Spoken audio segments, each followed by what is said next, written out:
So again, welcome. So for those who are new to this podcast, my name is Dr. Laquore Meadows, and I serve as the CEO and co-founder of Invest to Give.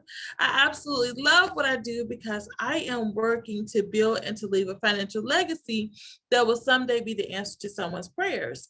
And not only do I do that through trading on the stock market, I teach other people how to do the same. So welcome everyone. And so grateful for you to be here with us and also be here listening to this respective podcast.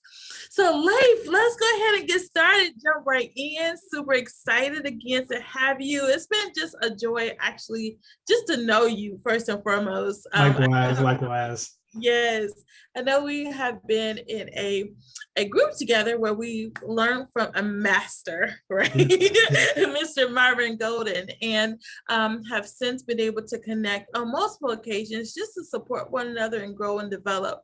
And what I've learned during that time is that you are a man of many talents. A man of many talents. So my first question for you is, who is Lafe Taylor? First, I'm a husband and a father of twins, and then also currently I'm a creative entrepreneur, and formerly I am a crypto founder in a crypto company. Awesome. That's great. And you have twins too, right? Yes. Yes. Tell us about your twins. So my daughters' names are Hannah and Sarah. They're fraternal, but everybody thinks they're identical. And I love them to death. We've been homeschooling them for the past 6 or 7 years. So we have a very close-knit family. Before COVID, we used to travel a lot. And so we're trying to pick that back up, hopefully before Omicron shuts everything down. Yeah. Yeah, Omicron has been crazy, wreaking havoc in the streets. Yes, awesome. Well, hopefully someday I'll get to meet your little girls. Oh yeah, for sure. I'll throw them on. I'll force them to come on a live meeting that we have next time. Okay. I look forward to it. Awesome. Okay, so tell us a little bit about what inspired you to first hop into the world of cryptocurrency. So what first got me into the world of cryptocurrency? I used to be like before I was on this creative journey. I started off in building websites and doing all kinds of things. We used to do videography. I had a business partner. His name was Lamar Wilson. And we were doing all kinds of things. And then each year we would just cut off services from the things that we provided. And as we started cutting off services, we started focusing in on the games, on like internet games and things like that, mobile gaming. And through mobile gaming, we started learning about currencies because we had to have currencies for the mobile gaming. So we started learning laws around, how currencies need to be maintained, so on and so forth. And so we made a trip to California. And while we were there, we met with some investors. And one of the investors that we met, he actually mentioned Bitcoin. Like we had never heard of it. He was like, yeah, you guys into Bitcoin? And we were like, what? Like, because when you're in a startup space, when you're starting a new company, you're always looking for competitors. And we was like, we thought Bitcoin was like a competitor to what we were doing. We were building like tools for game developers. And so we were like clueless. But anyway, we started like looking into it and reading up on it. Well, long story short, give it maybe, I guess, several months after that, I literally had a dream about Bitcoin. I had a dream about a Bitcoin marketplace. And the next day I was typing my business partner and he hit me up. He was like, man, you won't believe what I was doing all night. And I was like, man, I had this dream about Bitcoin. He's like, man, I was up studying Bitcoin all night. Like literally, like it was at the same time. And it was just like so weird. And so what we did was, because he was a developer, and we was like, okay, what we're going to do is you focus on the technology side of things. I'll continue running our other business while you learn this stuff. And then from there, we just started building from that. And then we built, initially we built a wallet. It was called the Fiva wallet. And we were like literally the first people in the space that had usernames for Bitcoin, because Bitcoin is like a 32 hash. It's like this long hash, like 32 digits and all this kind of stuff. So we were like, okay, what about if we made usernames for the Bitcoin addresses so you can just send it to somebody's username, because it was too technical. And so we started off on that trajectory of doing a wallet. And from there, we got into, we went around everywhere. Like we literally did a Bitcoin travel from state to state kind of. We went to conferences, and like the way we got into one of the biggest Bitcoin conferences at the time. It was Texas Bitcoin. And the way we got in was we were like, you don't have any Black people on your agenda. So I think we think you need to add some Black people. So we need to be those people. It was like in 2013, 2014, during that same year, Bitcoin was banned in the Apple Store. Like all the Bitcoin wallets were banned, and we were the only Bitcoin wallet in the world at that time that was in the Apple Store. And we found a loophole in Apple's wording to where we could still distribute our Bitcoin wallet through the Apple App Store. And so that actually helped us get, a following behind us. And from there, we got into some accelerators. And from there, we were able to raise money. And we ran that company for like 5 to 6 years. Amazing. Wow. I am like, Apple had a loophole. Yeah, they had a loophole. We found the loophole. That's fantastic. Wow. I am just amazed by this. And I'm so excited that you were in this early on, right? Because now, we talk about Bitcoin, we hear people making all this money, and then, this big rally that happens and it pulls back, but people still got all this money. So you were an early adopter, right? So I just think that that's phenomenal. That is phenomenal. Awesome. So earlier today, somebody introduced me to Money Man. Okay, so I don't listen to rap. I don't listen to them. I'm like, what? It's not your thing, huh? It's not my thing. I'm too busy. I'm like laser focused on, just helping people. So I'm not into rap and everything, but I like rap, so it's cool. But when I was introduced, I recognized he has a whole song called Blockchain. I was like, oh my God. That's funny. I've never heard it. Okay. Me either, not today. But I was like, this is so relevant for our conversation today. So I do want to ask you, can you just explain what is blockchain, right? And also, how does it relate, just from the basic standpoint, to cryptocurrency? Yeah, I'll try to keep it like real basic. So blockchain is also called distributed ledger technology. And so if you know what a ledger is, it's basically, just think of a transaction of like a list of accounts and transactions, right? And so the way that works is I usually describe it as like a database. Everybody's familiar with database spreadsheets and those kinds of things, but only one transaction can go in at a time. So meaning that, so if you have a transaction, say that you bought a soda, that transaction is only recorded once. And the way I usually describe this is if you've ever had to pay a bill and it didn't look like the transaction went through, like, so this actually happened to me as I was doing this company stuff. I had a transaction, I paid a bill and I hit send and it looked like it didn't go through. So I hit send again on the website. And so what happened was I got double billed for the same transaction. And so what the blockchain technology does, it eliminates the double billing, meaning that the transaction is only recorded one time. And if there's an error in that transaction, then you have to do the transaction again. So there are no multiple transactions for the same thing. I hope that made sense. I hope I didn't make it more complicated. Okay. It makes sense. Yeah, and so when you think about it, also the difference between a database, a normal database versus a blockchain database, is the fact that you can have open transparency and no one person can change once a transaction is recorded, it's there. That's why it's called an immutable ledger, meaning that it does not change.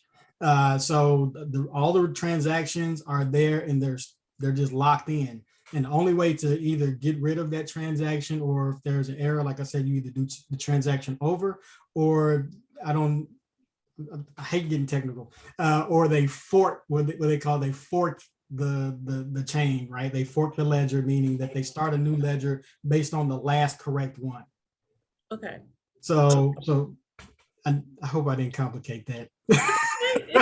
Keep talking. No. So that's essentially what it is. And the way blockchain technology, because there's no one blockchain, right? It's blockchain technology. And the way that relates to cryptocurrency is the fact that you have these immutable transactions, which means that you eliminate, the notorious double spend of what I just explained.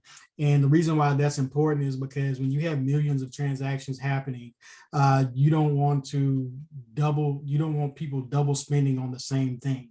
And so they can cause a financial nightmare and things like that. And also the fact that it's immutable, meaning that like with a lot of the bank, heists that especially that were going on at the time, and they still go on now, where a banker, a teller of any bank or anything like that can go in because they have access to the database, they can make transactions and steal money from the banks.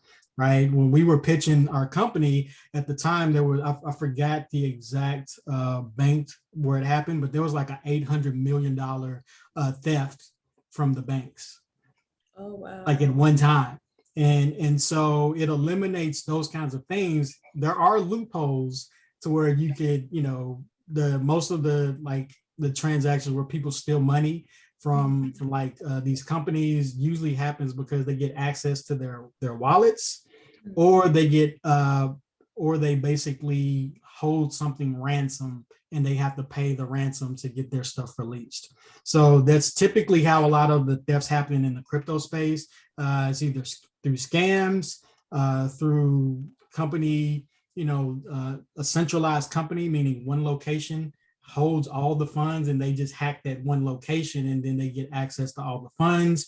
Or, it's, basically extortion where, I don't know if you've ever heard of Crypto Locker. They'll go in, seize all the assets, and, it's usually through like a data breach, where they'll go in and seize all your computer assets and you have to pay them a ransom. And once you pay the ransom, they release your stuff and they give you a certain amount of time. I think it's like 24 hours. It's like you got 24 hours to pay us 1 Bitcoin or whatever the price is, or we'll delete your stuff forever. And so, of course, most companies just scrounge up the money and pay. And they release their funds and then so on and so forth. Wow, that is crazy. Yeah. So how does a person like you and I protect ourselves from this? So there's a variety of ways that you can go about protecting yourself from this kind of thing. For newbies, I always tell them just to get their Bitcoin on an exchange, right? An exchange like Binance. Now you can get it on Cash App, you can get it through PayPal, Coinbase. Get it on one of those exchanges to where if you do lose your password or something like that, there are protocols in place that can help you recover what they call your keys. Meaning, like if you have a key to a safe, they can help you recover that code to unlock it. Bitcoin was founded on the freedom of money, meaning that you controlled every aspect of that, right? But the problem with that is that if something happens to you or you forget, then your money is gone forever because it's encrypted, so you can't just hack it into it, right? And so that's the danger of doing it alone, especially if you're not real good in terms of keeping your password safe or keeping it accessible and those kinds of things, because there's plenty of people that have lost money because they forgot what exchange they had it on, they forgot their passwords, and so their money's gone. So for somebody that's new, I suggest, like I said, Cash App, Coinbase, PayPal, get it through an exchange, and even is it Squirrel? What's the name of there's another app that people buy stocks on. Not Square, there's another one. It was anyway, there's other ones. I forgot the name, I'm sorry. Okay. Yeah, it's not Cash App, it's another one. Robinhood. Yeah, Robinhood allows you to buy crypto as well.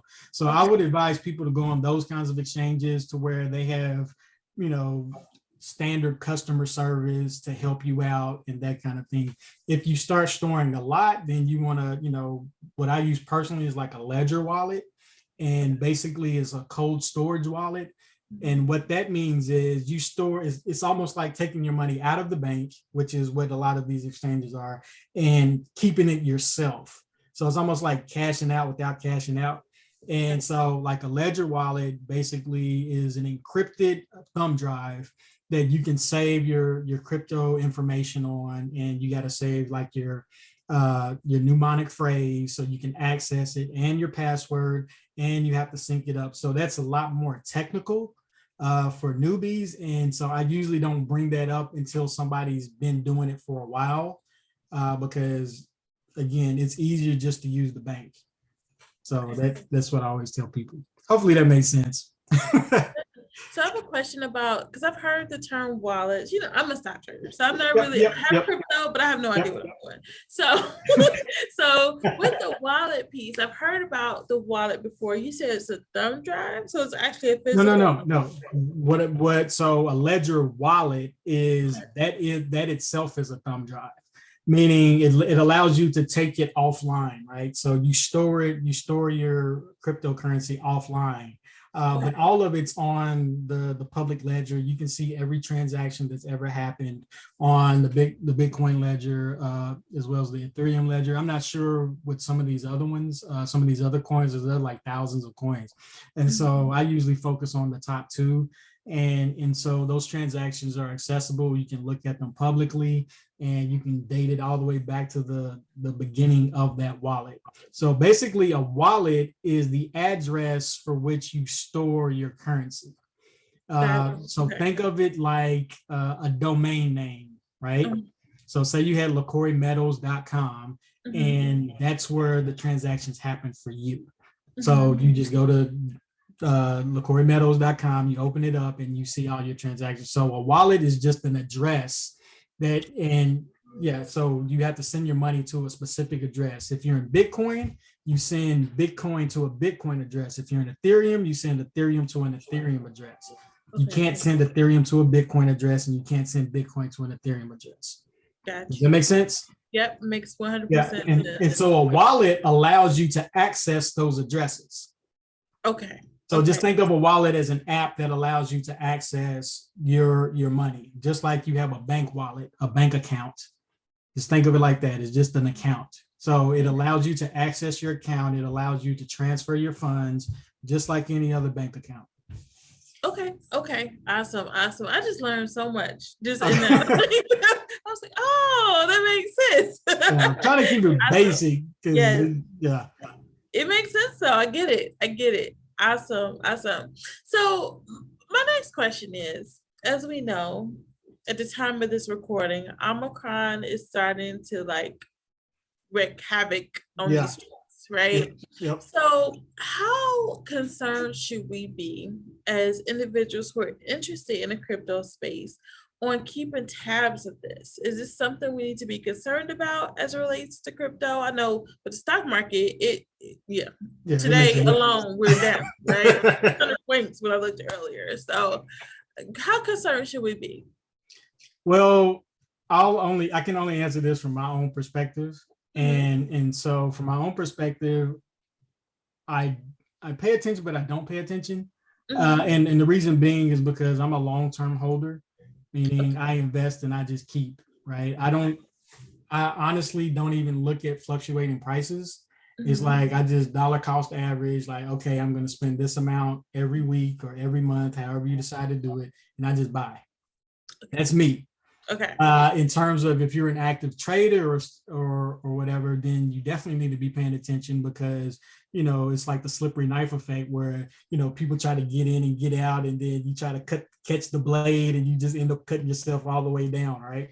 And so you want to make sure that you definitely pay attention if you're actively trading into different cryptocurrencies, because very early on the space has changed a whole lot since the time that I got into it. Like when I first got into crypto, there were very few exchanges to where you could get cash from, right? Everything was crypto to crypto exchange, and there was really very few places to where you could cash out. Now there's all kinds of options. And so then what would happen was, especially because fees were low as well, now fees are kind of high, they're stabilizing. And what I mean by fees is like a transaction fee. If anybody has ever used a credit card, there's a transaction fee attached.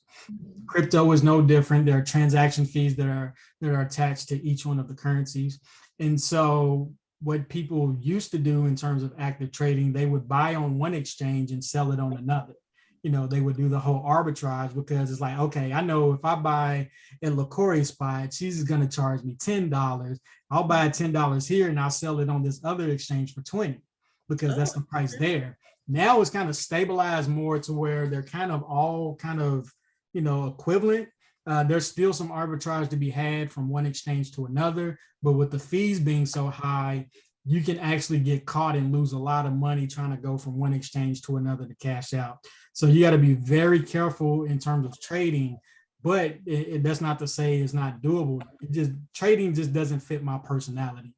I like to invest and leave it alone and just go do something else because I just can't stay focused enough to look at the fluctuating numbers. And the thing about cryptocurrency is that the markets never close. Right. They're always open. So it's very tricky, but it's definitely navigatable. It depends on who you are, depends on the kind of time you have, and depends on the resources you have. But anyway, getting back to your original question, should we pay attention to what's going on with Omicron? Of course, you should pay attention regardless of what you're investing in. You just want to make sure that you have some money set aside just in case things don't get delivered. Like my wife is a prepper, so we have stockpiles of food and all kinds of things in our house. So I would be remiss if I said don't worry about it, but definitely plan ahead. But in terms of long-term investing, my go-to is buy and hold. Okay. Buy and hold. And because again, I've seen the trajectory from the time I've been in it. When I got into Bitcoin, it was like $120. And I thought I was late.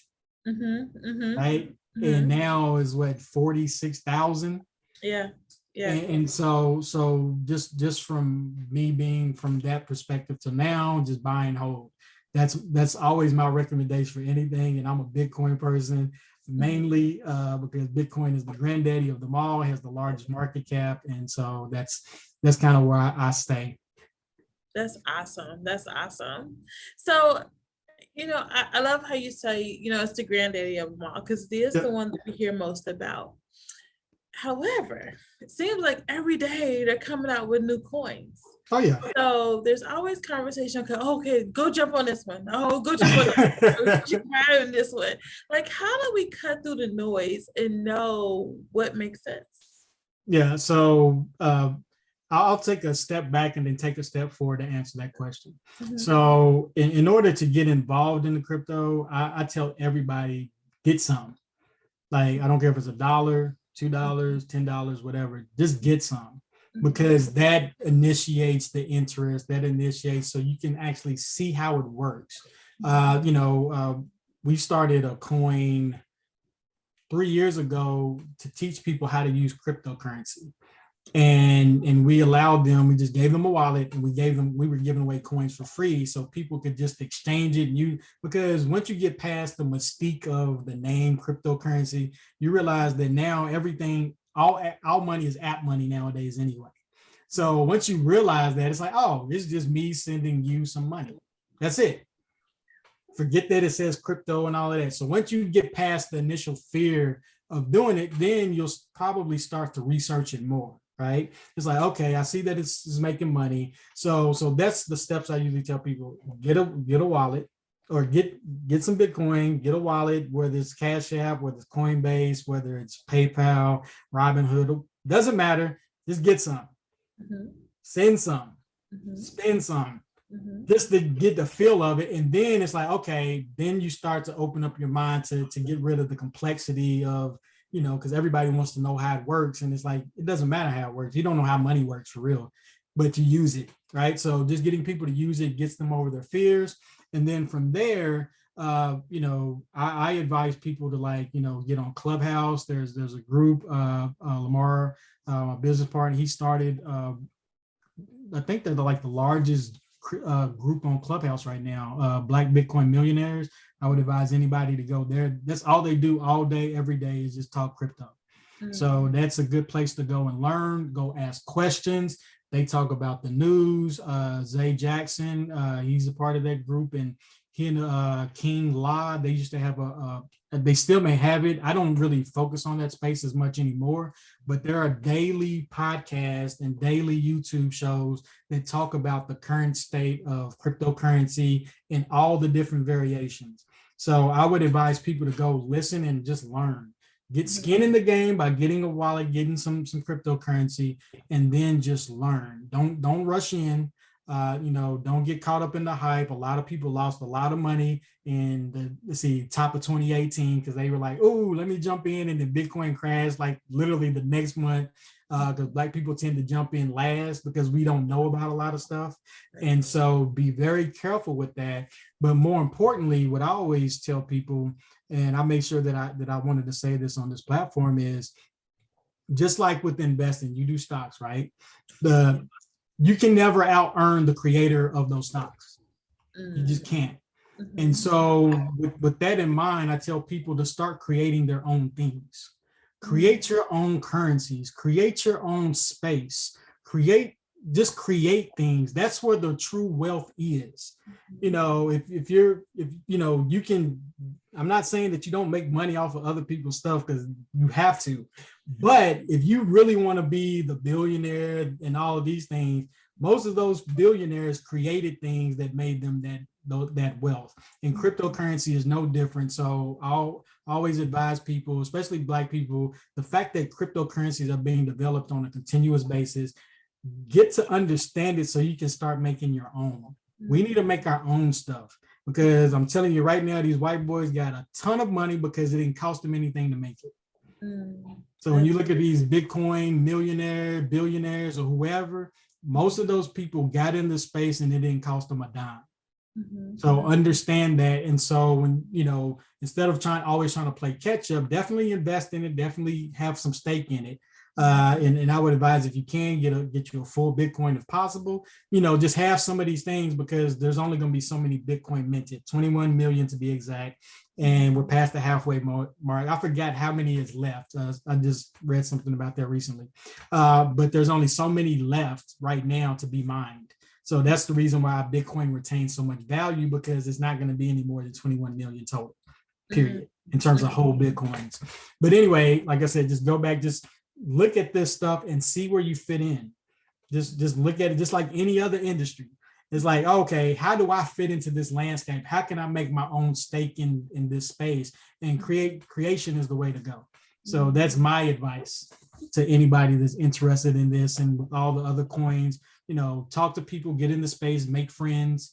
And, the only time I actually invest in any new coin is if I know somebody that knows something that tells me to invest in it.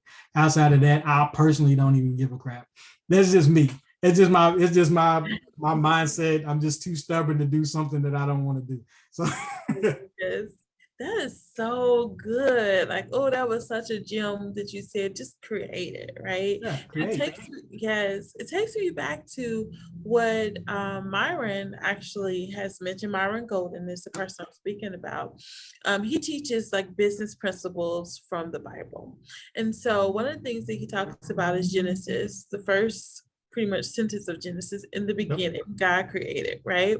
And the fact that we are, the Bible says, for those who are believers in the Bible, and what it says, the Bible says is that we're created in his image. And so if God is a creator, then so are we, right? Exactly. And so I think that aligns so nicely with what you just mentioned about make your own. So that's super, super, super, super dope. I love that. So my next question for you is, okay, you sold me. So I'm like, all right, so I got to figure out, how do I expand my territory beyond this stock space? So I've got some crypto, really don't know what the heck I'm doing. How does somebody even get started with this? What's the first step? Again, the first step, like I said, because now it's so easy to just buy some. So go to Cash App. A lot of Black people use Cash App. So I just say go to Cash App. PayPal, also personal accounts, not business accounts yet, but personal accounts on PayPal, and even Robinhood. Robinhood, at the last time I saw it, they didn't allow you to send Bitcoin out of it. So I usually say Cash App or PayPal. Cash App is probably the easiest, or Coinbase. right? Okay. So those are the three I recommend. Just go to those and just buy some. Like in the Cash App, I think I have my phone here. Yeah, you can. I'm gonna just talk you through it. I'm not gonna show you my account, but I'm gonna just show you. Okay. So if you go to Cash App,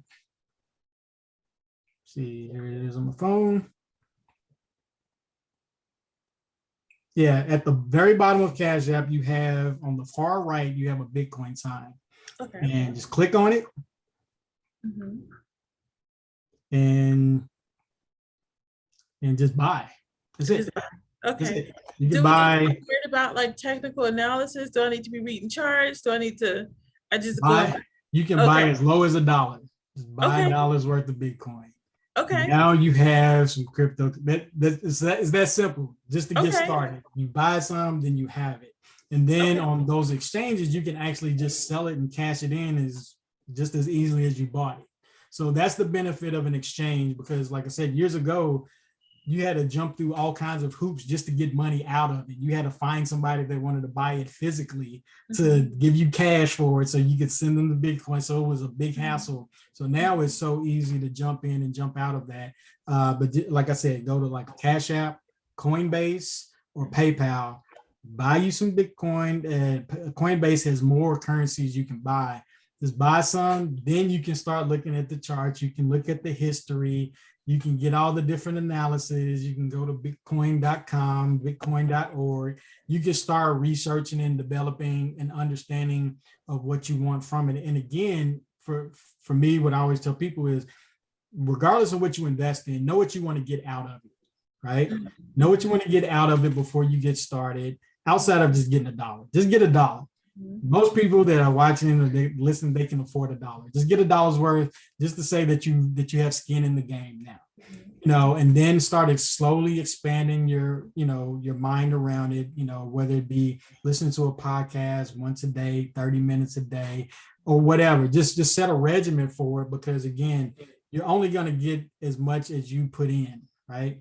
You're only going to get out of it as much as you put in. So you want to make sure that you study and just learn, talk to people, jump on the forums, like I said, Black Bitcoin Billionaires on Clubhouse, Coinda on Facebook. There are other groups. Just jump in a group, just be in the space, just listen to the conversation. Don't just soak it in, right? And then that's how you can get started. But the easiest way, like I said, is just through those platforms. Wow, amazing. Thank you so much. Thank you, thank you, thank you. I'm ready. Use a Bitcoin up in this piece. Awesome. Thank you so much. Well, like, this conversation has been phenomenal. As a person who is all in, with learning, I want to understand these things. You have helped me to take a tremendous leap this evening. So thank you so much for sharing your knowledge about this topic area. I really, truly appreciate it. And I hope that those who are listening also have appreciated this as well.